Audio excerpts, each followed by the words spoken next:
Number 1. It began with biplanes, canvas, wood and wire. By 1939, the skies over Europe were contested by sleek metal monoplanes with retractable landing gear, enclosed cockpits and speeds exceeding 350 miles per hour. In 6 years, aviation technology advanced more than in the previous 3 decades. The war forced it. Number 2. The supermarine Spitfire first flew in March 1936. Its designer, R.J. Mitchell, was dying of cancer while perfecting the design. He never saw it in combat. He died in June 1937 at age 42. His aircraft would save Britain and become the most iconic fighter of the war. Number 3. The Spitfire's elliptical wings were not just beautiful, they were aerodynamically optimal, providing maximum lift with minimum drag. The design was difficult and expensive to manufacture. Hundreds of workers hand-fitted each wing section. Production was slow, but the performance advantage was worth it. Number 4. Spitfires used the Rolls-Royce Merlin engine, a 27-litre V12 that produced 1,030 horsepower initially and over 2,000 horsepower in later variants. The Merlin was so advanced that it powered not just Spitfires but also Hurricanes, Mosquitos, Lancasters and the American P-51 Mustang. Over 150,000 Merlins were built. Number 5. The Hawker Hurricane shot down more German aircraft during the Battle of Britain than all other defences combined. It was slower and less glamorous than the Spitfire, but it was rugged, easy to repair, and available in larger numbers. While Spitfires engaged German fighters, Hurricanes attacked the bombers. Both were essential. Number 6. RAF Fighter Command had only 749 serviceable fighters on the 10th of July 1940 when the Battle of Britain began. Against them, the Luftwaffe deployed over 2,600 aircraft. Britain was outnumbered 3-1. The British advantage was radar, tactics and fighting over home territory. Pilots who bailed out could return to combat the same day. Number 7. The Messerschmitt Bf 109 was Germany's primary fighter throughout the war. Over 33,000 were built, more than any other fighter aircraft in history. The first prototype flew in 1935. The last operational Bf 109 seconds flew with the Spanish Air Force until 1965, 30 years after the design first took to the air. Number 8. The Bf 109's narrow-track landing gear made it difficult to land and prone to ground loops. Over 10% of all Bf 109 losses were landing accidents. The design choice was deliberate. The gear retracted into the fuselage rather than the wings, simplifying wing construction and maintenance. German engineers accepted the handling problems as a worthwhile trade-off. Number 9. German ace Erich Hartmann scored 352, confirmed aerial victories flying the Bf 109, the highest total of any pilot in history. He was shot down 16 times, mostly by debris from aircraft he just destroyed or by ground fire, never by another fighter. He survived the war, was imprisoned by the Soviets for 10 years, and died in 1993 at age 71. Number 10. The Focke-Wulf. FW-190 shocked Allied pilots when it appeared in 1941. It was faster than the Spitfire Mark V, climbed better and dove faster. RAF intelligence initially refused to believe German fighters could be so advanced. The FW-190 forced Britain to accelerate development of the Spitfire Mach 9 and Griffin engine variants to regain parity. Number 11. The FW-190's radial engine was air-cooled, unlike the liquid-cooled inline engines in most fighters. A single bullet through a coolant line would disable a Spitfire or Bf-109. The FW-190 could take dozens of hits and keep flying. Its durability made it popular with German pilots, especially on the Eastern Front, where emergency landings in remote areas were common. Number 12. The Mitsubishi A6M0 shocked the world in 1940 to 1942. It outmaneuvered every Allied fighter. It had extraordinary range, over 1,900 miles with drop tanks, allowing it to escort bombers across vast Pacific distances. Allied intelligence didn't believe a Japanese aircraft could match Western designs. The Zero proved them catastrophically wrong. Number 13. The Zero achieved its performance through extreme lightness. It had no armor plating and no self-sealing fuel tanks. A few bullets could set it ablaze. Pilot Saburo Sakai described watching American. 50 caliber rounds punched through Zero wings like a finger through paper. Speed and protection were sacrificed for maneuverability and range. Number 14. Saburo Sakai flew 200-plus combat missions and survived despite being shot through the head in 1942. A bullet entered his skull above his right eye, blinding him and paralyzing the left side of his body. He flew his damaged Zero 560 miles back to base, landed with one eye and one working arm, and survived. He returned to combat in 1944 and lived until 2000, dying at age 84. Number 15. The P-51 Mustang was designed, built and flown in 117 days. North American Aviation had never built a fighter before. The British ordered it in 1940, desperate for aircraft. The prototype flew in October 1940. Early versions with Allison engines were disappointing. Fitted with a Rolls-Royce Merlin in 1942, the Mustang became the best fighter of the war. Number 16. The P-51D with Merlin engine could fly 1,650 miles on internal fuel, enough to escort bombers from England to Berlin and back. This transformed the daylight bombing campaign. Before the Mustang, German fighters slaughtered unescorted American bombers. After the Mustang arrived in late 1943, the Luftwaffe couldn't defend German skies even over their own territory. Number 17. On the 6th of March 1944, the first American fighters reached Berlin. Over 700 P-51 Mustangs and P-47 Thunderbolts escorted bombers to the German capital. Reichsmarschall Hermann Göring, watching from the ground, later said, "When I saw Mustangs over Berlin, I knew the jig was up." The appearance of American fighters over Berlin signaled Germany's defeat in the air war. Number 18. The Republic P-47 Thunderbolt weighed 17,500 jesters. Berlin, pounds fully loaded, more than twice the weight of a Spitfire. It was nicknamed the Jug for its bulbous appearance. Despite its size, it could dive faster than any other fighter, reach 42,000 feet, and absorb tremendous battle damage. One P-47 returned to base with 200 flak holes. The pilot walked away. Number 19. Lieutenant Colonel Robert Johnson flew 91 combat missions in P-47 seconds and survived. On the 26th of June 1943, his Thunderbolt was hit by cannon fire from an FW-190. His cockpit canopy jammed shut. The aircraft was shredded, controls failing, engine smoking, fabric flapping from the wings. German pilot Egon Meyer pulled alongside and gestured for Johnson to bail out. Johnson shook his head. Meyer saluted and flew away. Johnson crash-landed in England and survived. Meyer was killed in action in March 1944. Number 20.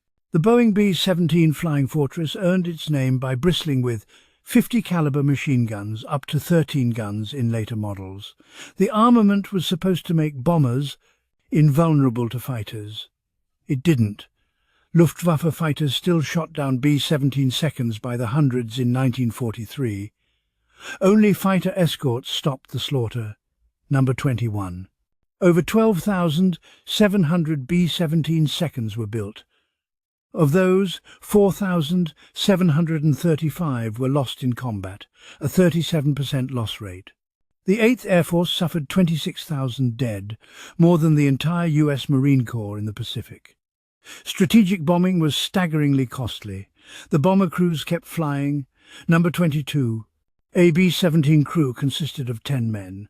Pilot, co-pilot, navigator, bombardier, flight engineer, radio operator, and 4 gunners. They flew at 25,000 feet in temperatures of negative 40 degrees Fahrenheit in unpressurized aircraft. Frostbite was common, oxygen systems failed. Wounded men bled to death before landing. The tour of duty was 25 missions. Statistical life expectancy for a bomber crew member in 1943 was 15 missions. Number 23. The B-17 Farad's Memphis Belle completed 25 missions in May 1943, the first B-17 inches the 8th Air Force to finish a full tour. The crew became instant celebrities. They toured America selling war bonds. A documentary film about their final mission played in theaters nationwide. The publicity was propaganda, but the accomplishment was real. Most bombers didn't survive 25 missions. Number 24. B-17 tail gunner Staff Sergeant Archibald Matthey's aircraft was shot down over Germany in 1944. He and the radio operator escaped the burning bomber and parachuted together. They were captured by civilians and beaten. A German soldier intervened, stopping the mob. The soldier gave them water and cigarettes, then turned them over to military authorities. Mattheys spent the rest of the war in a POW camp and survived. He never learned the soldier's name. Number 25. The consolidated B-24 Liberator was built in larger numbers than any other American military aircraft, 18,482 total. It had longer range and heavier bomb load than the B-17, but was harder to fly and less survivable when damaged. B-24 crews resented that the B-17 got all the publicity. Both aircraft did the same job. Both suffered the same losses. Number 26. On the 1st of August 1943, 177 B-24 seconds attacked the oil refineries at Ploiești, Romania, in a low-level raid. They flew across the Mediterranean, across enemy territory, and descended to treetop level for the attack. Anti-aircraft fire was murderous. 54 B-24 seconds were lost, a 30% casualty rate. 5 Congressional Medals of Honor were awarded, 3 posthumously. The refineries were damaged but operational again within weeks. Number 27. The Avro Lancaster was Britain's most successful heavy bomber. It could carry 14,000 pounds of bombs, twice the B-17's load, to targets deep in Germany. Special Tallboy and Grand Slam bombs weighing 12,000 and 22,000 pounds were designed specifically for the Lancaster. No other aircraft could carry them. Number 28. On the night of May 16 to 17, 1943, 19 Lancaster bombers attacked 3 dams in the Ruhr Valley using bouncing bombs designed by Barnes-Wallis. The bombs skipped across the water, like stones, struck the dam walls and sank before exploding. 2 dams were breached, 8 Lancasters were lost. The raid was a tactical success, but strategic impact was limited. The dams were repaired within months. Number 29. Pilot Leonard Cheshire flew 100 combat missions, 4 full tours, in bombers including Lancasters. He pioneered low-level marking techniques, diving to 300 feet to mark targets with flares while under intense anti-aircraft fire. He survived the war, was awarded the Victoria Cross, and founded a network of homes for disabled people. He died in 1992 at age 74. Number 30. RAF Bomber Command lost 55,573 aircrew killed during the war, a 44% death rate. 1 in 2 bomber crew members died. Canadian, Australian, Polish and New Zealand airmen served alongside British crews. They flew at night without fighter escort against cities defended by hundreds of anti-aircraft guns and night fighters. The crews were volunteers, all of them. Number 31. The de Havilland. Mosquito was built almost entirely of wood. Britain faced aluminum shortages, so de Havilland used plywood and balsa. The result was lighter, faster and harder to detect on radar than metal aircraft. The Mosquito was so fast, 400+ miles per hour, it needed no defensive armament. It outran fighters. Number 32. Mosquitoes served as bombers, fighters, night fighters, reconnaissance aircraft and pathfinders. They struck targets in Berlin in broad daylight, bombed Gestapo headquarters to free resistance prisoners, and hunted German night fighters. The Luftwaffe called it the Wooden Wonder. Hermann Göring said, "It makes me furious when I see the Mosquito."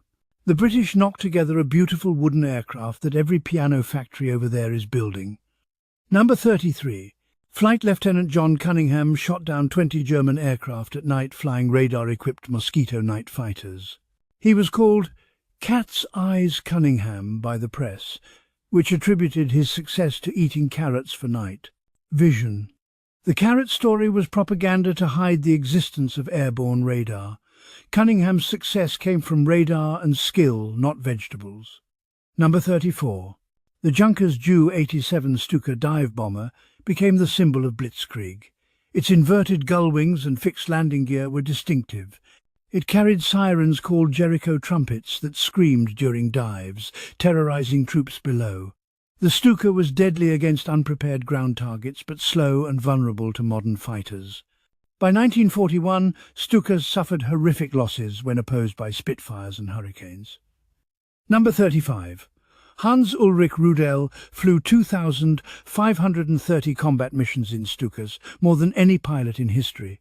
He destroyed 519 tanks, 800 vehicles, 150 artillery pieces, a battleship, 2 cruisers, and a destroyer.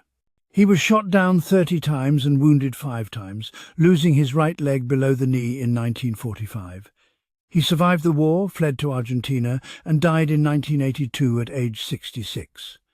Number 36. The Junkers Ju-88 was Germany's most versatile aircraft. It served as a bomber, dive bomber, night fighter, reconnaissance plane, and torpedo bomber. Over 15,000 were built. Luftwaffe pilots respected its reliability and performance. Allied pilots feared it. The Ju-88 night fighters, equipped with radar, devastated RAF bomber streams in 1943 to 1944. Number 37. The Heinkel. He, 111 bomber, was obsolete by 1940, but remained in production because Germany had nothing better. During the Battle of Britain, He 111 seconds were slaughtered by British fighters. Losses exceeded 50% on some raids. Crews flew them anyway because Germany needed bombers. The He 111 flew combat missions until May 1945, despite being hopelessly outdated. Number 38. The Ilyushin Il-2 Sturmovik was the most produced military aircraft in history, 36,183 built. It was a ground attack aircraft designed to destroy German tanks and vehicles on the Eastern Front. The forward fuselage was an armoured bathtub protecting the pilot and engine. Stalin called it as essential to the Red Army as air and bread. Number 39. Il-2 rear gunners had the highest casualty rate of any aircrew position in any air force. The early Il-2 was single-seat with no rear defence. Luftwaffe fighters attacked from behind, shooting down hundreds. Stalin personally ordered the aircraft redesigned to add a rear gunner position. The rear gunners sat behind the armour in an exposed position with minimal protection. Life expectancy was measured in missions, not months. Number 40. Soviet pilot Anna Yegorova flew Il-2 Sturmoviks in 277 combat missions. On the 20th of August 1944, her aircraft was shot down over Poland. She was badly burned and captured by Germans. They assumed she was a man because women didn't fly ground attack aircraft. When they discovered she was female, they tortured her for information. She revealed nothing. She was liberated by Soviet forces in January 1945. She received the Hero of the Soviet Union award, but was later imprisoned by Stalin's regime for allowing herself to be captured. She was released in 1951 and died in 2009 at age 92. Number 41. The Yakovlev Yak-3 fighter was small, light and deadly. At low altitude, it could outmaneuver any Luftwaffe fighter, including the FW-190 and Bf-109. German pilots were ordered to avoid combat with Yak 3 seconds below 16,000 feet. Soviet ace Nikolai Kuznetsov shot down 5 German aircraft in 15 minutes flying a Yak-3 on the 17th of July 1944. Number 42. The Petlyakov P-2 dive bomber was fast, agile and effective. Over 11,000 were built. The aircraft was designed by Vladimir Petlyakov while he was a prisoner in an NKVD labour camp. Stalin's purges had arrested aircraft designers as enemies of the state. They designed aircraft in prison to earn their release. Petlyakov was freed in 1941 after his dive bomber entered production. He died in a plane crash in 1942 at age 47. Number 43. The Lavochkin La-5 fighter was crude but effective, wooden construction, simple systems, heavy armament. It could be built by semi-skilled labour using basic tools. Soviet factories evacuated to the Urals built La-5 in unheated workshops during winter. Workers froze to death at their workbenches. Production continued. Over 10,000 La-5 were built between 1942 and 1944. Number 44. Soviet pilot Ivan Kozlodub shot down 62 German aircraft, the highest Soviet total. He survived 330 combat missions and was never shot down. On the 19th of April 1945, he was attacked by American P-51 Mustangs over Berlin in a case of mistaken identity. He evaded their attacks, shot one down, and returned to base. The Americans reported being jumped by a German jet. Neither side realized the truth until after the war. Number 45. The Polikarpov Po-2 biplane was designed in 1927 as a trainer. By World War II, it was obsolete. The Soviets used it as a night harassment bomber, flying low over German positions, cutting the engine and gliding in to drop small bombs. The Germans called them sewing machines for the sound of their engines. Po-2 were so slow that German fighters couldn't slow down enough to shoot them without stalling. Number 46. The 588th Night Bomber Regiment flew Po-2 and consisted entirely of women, pilots, navigators, mechanics and armourers. German soldiers called them night witches. The Po-2 carried no radios, no guns and only 350 kilograms of bombs. The women flew multiple sorties per night, sometimes 15 to 18 missions. 23 of the regiment's members were awarded Hero of the Soviet Union. 30 were killed in action. Number 47. Junior Lieutenant Yekaterina Katya Budanova shot down 11 German aircraft flying Yak-1 fighters. On the 19th of July 1943, she was shot down and killed by German fighters after saving a fellow pilot. She was 26. She was not officially recognized as a hero of the Soviet Union until 1993, 50 years after her death, because Soviet authorities didn't want to acknowledge female combat pilots. Number 48. The Douglas C-47 Skytrain, military version of the DC-3 airliner, was the most important transport aircraft of the war.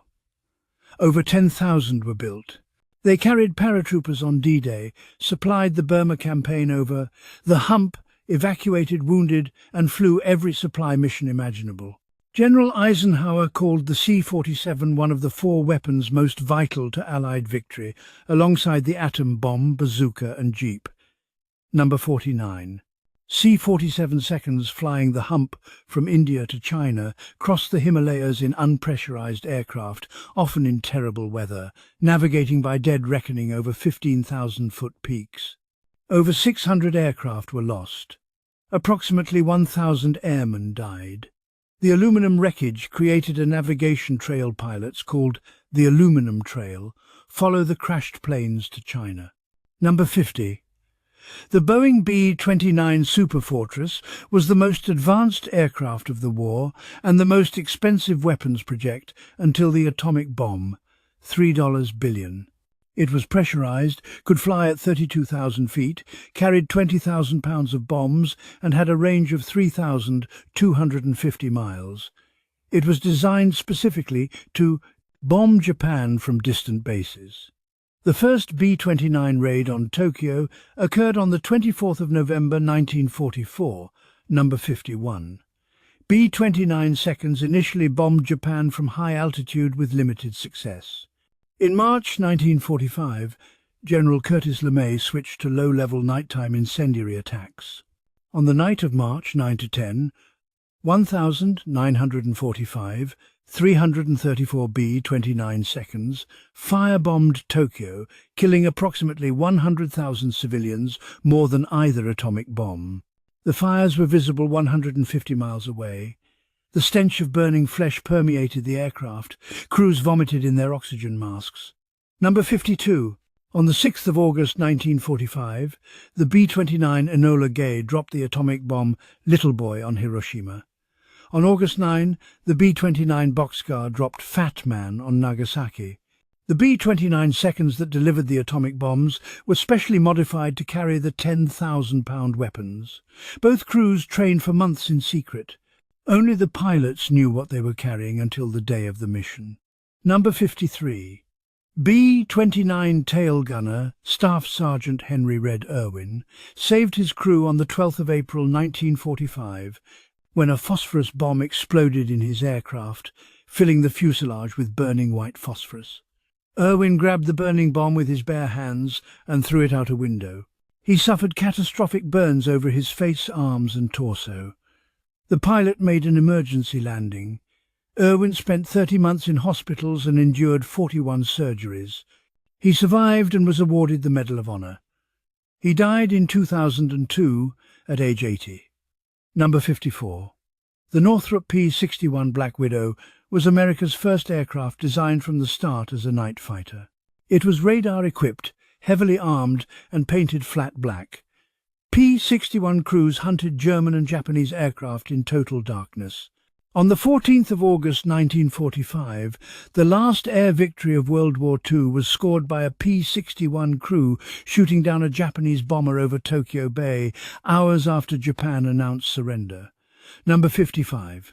The Lockheed P-38 Lightning had twin engines and twin tail booms. Its distinctive shape made identification easy. Allied soldiers called it the fork-tailed devil. German pilots called it der Gabelschwanzteufel. It was fast, had long range and heavy firepower. Major Richard Bong shot down 40 Japanese aircraft flying P-38 seconds, the highest American total. He survived combat, returned to America as a hero and died testing a P-80 jet on the 6th of August 1945, the day Hiroshima was bombed. Number 56. The Bell P-39 Airacobra had its engine mounted behind the pilot, allowing a 37mm cannon to fire through the propeller hub. American pilots didn't like it because it was mediocre at high altitude.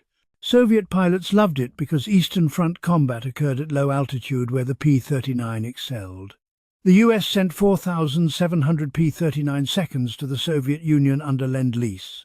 Soviet ace Alexander Pokrishkin scored 48 of his 59 victories in P-39 seconds. Number 57.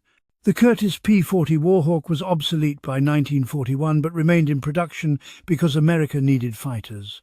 Claire Chennault's Flying Tigers in China painted shark mouths on their P-40 seconds and shot down 296 Japanese aircraft while losing only 14 pilots. The shark mouth became iconic and was later copied by air forces worldwide. Number 58. The Grumman F-4F Wildcat was outperformed by the Japanese Zero in every category except durability. It couldn't turn with a Zero, couldn't climb with a Zero, and was slower. U.S. Navy pilots developed thack weave tactics, pairs of fighters covering each other in scissoring turns to compensate. The tactics worked. Wildcat pilots shot down Zeros despite flying inferior aircraft. Number 59. The Grumman F-6F Hellcat was designed using intelligence gathered from a captured Zero. It was faster, could outdive the Zero, and was heavily armed and armoured. Hellcat pilots shot down 5,223 enemy aircraft, more than any other Allied aircraft. The F-6F entered service in August 1943 and immediately reversed American fortunes in the Pacific. Japanese pilots called it the Ace Maker for American pilots. Number 60. Lieutenant Cecil Harris flew F-6F Hellcats off the carrier USS Enterprise. On the 15th of August 1945, he was on patrol when Japan announced surrender. Minutes later, he intercepted and shot down a Japanese fighter that either hadn't received the surrender message or chose to ignore it. Harris scored the last aerial victory of World War II. He returned to the Enterprise, landed, climbed out of his cockpit, and collapsed in tears. Number 61. The Vought F-4U Corsair had the longest production run of any piston-engine fighter in US. History: 1,942 to 1,953. Its inverted gull wings allowed a massive propeller to clear the ground while keeping the landing gear short. Marine pilots called it Whistling Death. Japanese pilots call it the most formidable American fighter. The Corsairs' kill ratio was 11-1, 11 enemy aircraft destroyed for each Corsair lost. Number 62. Major Gregory "Pappy" Boyington commanded Marine Fighter Squadron VMF 214, the Black Sheep Squadron, flying F-4U Corsairs. He shot down 28 Japanese aircraft but was shot down himself on the 3rd of January 1944. He was captured and spent 20 months in Japanese POW camps. He was beaten, starved and tortured. He survived, was released after Japan surrendered and received the Medal of Honor. He died in 1988 at age 75. Number 63. The Messerschmitt Me 262 was the world's first operational jet fighter. It was 100 miles per hour faster than any Allied fighter. German pilot Franz Stigler shot down 2 B-17 seconds in one pass in a Me 262. He later said, "It was like a shooting gallery. If deployed in 1943, Me 260, 2 seconds might have changed the war." Hitler delayed production by demanding it be configured as a bomber instead of a fighter. By the time Me 262 seconds reached frontline units in mid-1944, Germany had already lost. Number 64. Me 262 pilot Adolf Galland, one of Germany's top aces, flew his first combat mission in the jet on the 7th of September 1944. He reported, "It was as if angels were pushing." The speed and firepower were revolutionary, but Me 260, 2 seconds required long concrete runways, used fuel Germany didn't have, and were vulnerable during takeoff and landing. Allied fighters waited near German airfields and shot down Me 262 seconds as they slowed to land. Number 65. Major Georg Peter Eder scored 12 victories in Me 262 seconds before being shot down on the 19th of April 1945. His face was burned beyond recognition. He lost his left arm and right eye. Captured by Americans, he underwent 27 surgeries. After the war, he testified at war crimes trials and advocated for reconciliation. He flew again as a civilian pilot despite his injuries and died in 1986 at age 66. Number 66. The Arado R-234 Blitz was the world's first operational jet bomber. It was too fast for Allied fighters to intercept. An R-234 photographed Allied positions before D-Day, flew reconnaissance missions that couldn't be stopped, and bombed targets with impunity. Only 214 were built. They appeared too late and in too few numbers to affect the war's outcome. Number 67. The Heinkel He 162 Volksjäger, People's Fighter, was designed to be simple enough to build using unskilled labour and flown by Hitler Youth with minimal training. It was a jet fighter made of wood and metal, powered by a single turbojet. First flight was December 1, 1944. Over 100 were built before the war ended. Most never flew combat missions. The concept was desperation incarnate, children flying experimental jets against overwhelming odds. Number 68. Test pilot Flugkapitän Gotthold Peter flew the first. He 162 on the 6th of December 1944. On the fourth flight, the wooden wing separated and the aircraft disintegrated in mid-air. Peter was killed. Engineers determined the acidic glue used to bond the wood had corroded the structure. Production continued using different adhesive. Hundreds of He 162 seconds were found hidden in forests and caves when the war ended. Number 69. The Bachambar 349 Natter was a rocket-powered interceptor designed for a single mission: climb vertically at 11,000 feet per minute, fire rockets at bombers, then the pilot would bail out and parachute to safety while the aircraft crashed. Only one manned flight occurred, on the 1st of March 1945. The canopy detached on launch, the pilot was knocked unconscious and the aircraft crashed, killing him. The program was abandoned. Number 70. The Gloucester Meteor was Britain's first jet fighter and the only Allied jet to see combat in World War II. Meteors began operations in July 1944, primarily used to intercept V-1 flying bombs. Pilot HD. Wilson destroyed a V-1 on the 4th of August 1944 by tipping the flying bomb's wing with his own wingtip, tumbling it out of control, the first kill by an Allied jet fighter. Number 71. The Nakajima B-6N Tenzin torpedo bomber was called Jill by Allied intelligence. It was designed to replace the obsolete B-5N Kate. The B-6N was faster and longer ranged but appeared too late. By 1944, American fighters and anti-aircraft fire destroyed Japanese torpedo bombers before they could attack. On the 24th of October 1944, during the Battle of Leyte Gulf, B-6Ns torpedoed and sank the escort carrier USS Street Low, the last major ship sunk by Japanese carrier aircraft. Number 72. The Yokosuka MXY-7 Oka was a rocket-powered kamikaze bomb with wings. It was carried beneath a bomber, released near the target, and piloted into enemy ships. Allied sailors called it baka, Japanese for fool. The Oka was fast, 650 miles per hour in a dive, and nearly impossible to stop once launched. On the 12th of April 1945, an Oka hit the destroyer USS Manat El Abele, breaking her in half and sinking her in 3 minutes. 55 American sailors died. The Oka pilot's name is unknown. Number 73. Over 2,800 Japanese pilots died in kamikaze attacks. Most were young, poorly trained, and given aircraft barely capable of reaching targets. They were told their sacrifice would save Japan. It didn't. The kamikaze campaign sank 47 Allied ships and damaged 300 more, but changed nothing strategically. The attacks horrified American sailors and stiffened resolve rather than breaking it. Number 74. The Boeing B-17G Memphis Belle is preserved at the National Museum of the U.S. Air Force in Dayton, Ohio. The aircraft was restored over 13 years and placed on display in 2018.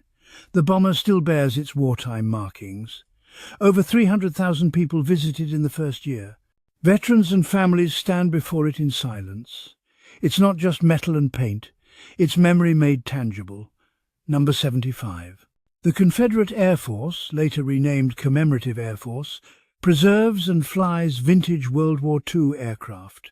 As of 2024, approximately 200 flyable warbirds remain worldwide, including Spitfires, Mustangs, B-17 seconds, Lancasters, and a single flyable B-29. Volunteer crews maintain them. Pilots fly them at air shows. Spectators watch with tears as engines roar overhead, sounds their grandparents heard when the world was on fire. Number 76. Aircraft production during World War II reached staggering numbers. The United States produced 300,317 aircraft between 1,940 and 1,945. Germany produced 119,307. Britain produced 131,549. Japan produced 76,320. The Soviet Union produced 157,261. Combined, over 800,000 military aircraft were built in 6 years. Number 77. The United States built more aircraft than every other nation combined. American factories produced 18,482 B-24 Liberators, 12,731 B-17 Flying Fortresses, 15,683 P-51 Mustangs, 15,386 P-47 Thunderbolts, and 12,571 F-6F Hellcats. Production peaked in March 1944 at 9,113 aircraft built in 1 month, over 300 per day. Number 78. Rosie the Riveter was not fictional. Women made up 65% of the American aviation industry workforce by 1943. They built wings, assembled engines, and riveted fuselages. Some worked as test pilots, ferrying newly built aircraft from factories to airfields. By 1945, over 300,000 women worked in aircraft factories. After the war, most were dismissed to make room for returning veterans. Number 79. The cost of aircraft varied dramatically. A Piper Cub liaison aircraft cost $2,000. A P-51 Mustang cost $50,000. A B-17 Flying Fortress cost $240,000. A B-29 Super Fortress cost $639,000, the price of 6 B-17 seconds. Aircraft were expensive, but training crews cost more. A pilot's training consumed $100,000 in fuel, instructors, and aircraft losses. Losing a bomber meant losing not just $240,000 in equipment, but $1 million in trained crew. Number 80. Aviation fuel consumption was enormous. A single B-29 flying a mission to Japan burned 7,000 gallons of fuel, enough to drive a car 140,000 miles.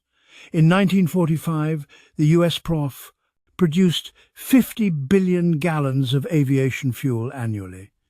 Tanker ships, pipelines and trains moved fuel from American refineries to England, Italy, India, China and Pacific Islands.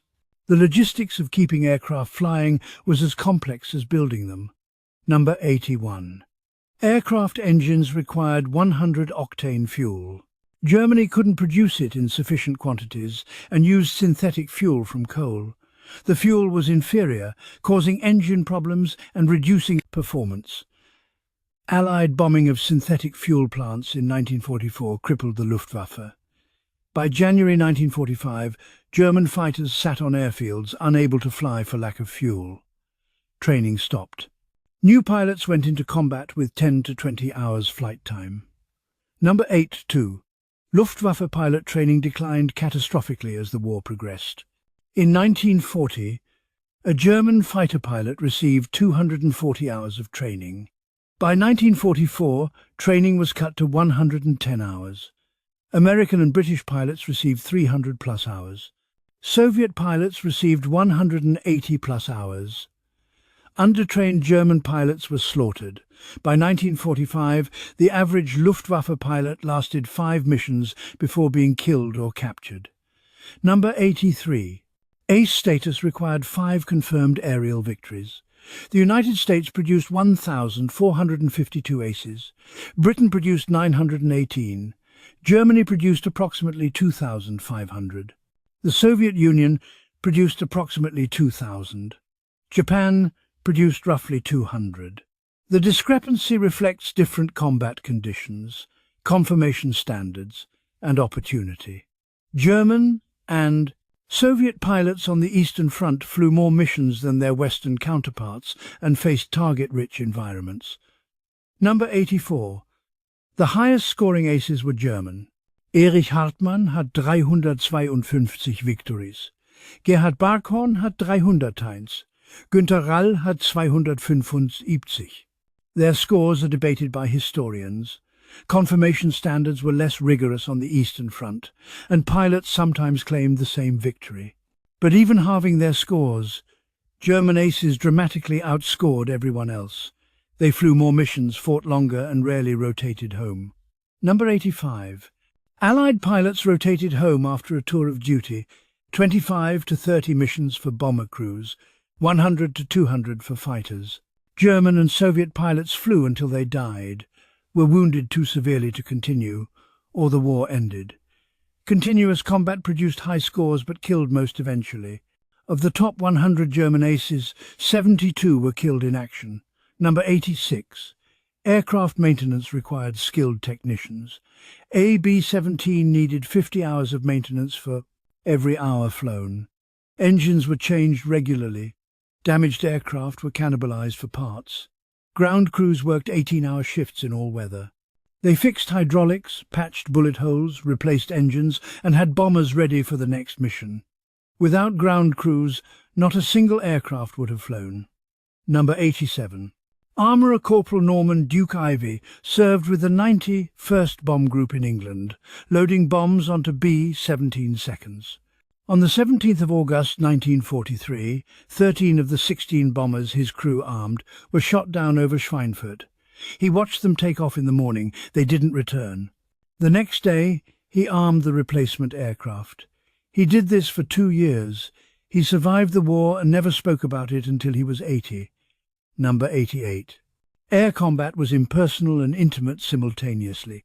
Fighter pilots shot down enemies they never saw, pressing a button and watching an aircraft explode 500 yards away. But they also saw the enemy pilot's face, watched them bail out or go down with their aircraft, and sometimes waved as they passed. Lieutenant Franz Stigler escorted a crippled B-17 to safety over the North Sea in December 1943 rather than finish it off. 40 years later, the B-17's pilot tracked Stigler down. They became lifelong friends. Number 89. Parachutes saved thousands of lives. Allied pilots wore parachutes. Luftwaffe pilots wore parachutes. Soviet pilots often didn't. Early war Soviet aircraft lacked room for parachutes, and Stalin discouraged their use, believing pilots would bail out prematurely. Thousands of Soviet pilots burned to death or rode crippled aircraft into the ground because they had no parachute. The policy changed in 1942, but thousands had already died unnecessarily. Number 90. Bailing out over enemy territory meant capture or death. Pilots bailed out over Germany were occasionally killed by civilians. Bomber crews bailed out over occupied Europe and were hidden by resistance networks, smuggled through France or Belgium, and returned to England. Lieutenant Bob Hoover was shot down over occupied France in 1944, hidden by French villagers and smuggled to Spain. He returned to duty and survived the war. After the war, he became one of America's greatest test pilots. Number 91. Aircraft radios transformed tactics. Early warfighters had limited or no radios. By 1943, all fighters had voice radios allowing real-time coordination. Controllers on the ground vectored fighters to intercept bombers. Wingmen warned each other of threats. Bomber formations coordinated defensive fire. Radar plus radio equals integrated air defense. Germany pioneered it, Britain perfected it, America industrialized it. Number 92. Radar changed everything.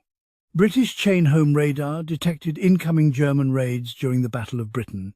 German Würzburg radar directed night fighters to RAF bombers. American radar guided fighters to intercept Japanese aircraft. Airborne radar allowed night fighters to find targets in total darkness. By 1945, aircraft carried radar warning receivers that detected enemy radar. Electronic warfare was born. Number 93. The introduction of drop tanks, external fuel tanks, jettisoned when empty, extended fighter range by 50 to 100%. P-51 Mustangs with drop tanks escorted bombers 1,500 plus miles. Japanese Zeros with drop tanks attacked Pearl Harbor from carriers 200 miles away. Drop tanks were simple technology, a metal tank with a fuel line, but changed strategic bombing from impossible to routine. Number 94. Aircraft recognition was life or death. Allied and Axis aircraft looked similar from a distance. IFF, identification friend or foe. Transponders helped but weren't foolproof.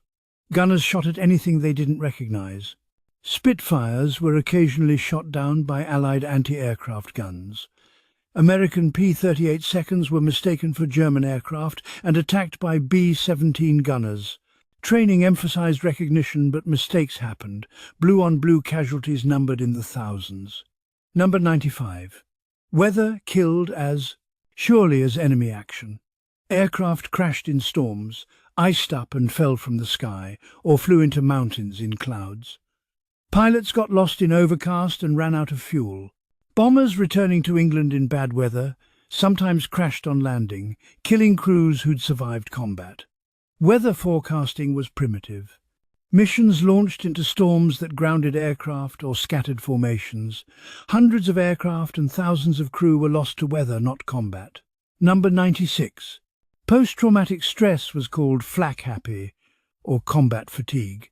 Symptoms included tremors, nightmares, inability to sleep, and emotional collapse.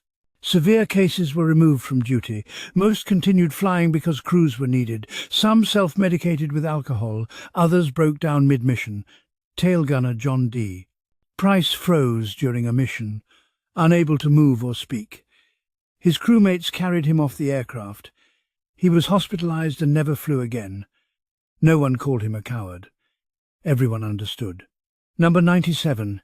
After the war, tens of thousands of aircraft were scrapped. B-17 seconds, B-24 seconds, P-51 seconds, and Corsairs were melted down for aluminum. Bombers that survived hundreds of missions over Germany were cut up with torches and turned into kitchen utensils. The waste was staggering but economically necessary. Wartime production had glutted the market. Scrap value exceeded resale value. Only a few hundred were saved for museums. The rest became pots and pans. Number 98.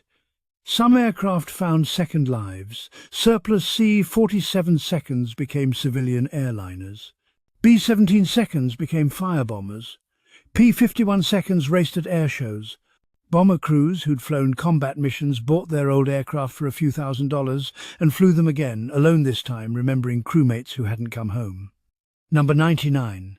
The last combat mission flown by a piston-engine fighter occurred in 1969 when Salvadoran F-4U Corsairs attacked Honduras during the Football War. Corsairs designed in 1938, built in 1945, and flown in combat 24 years later.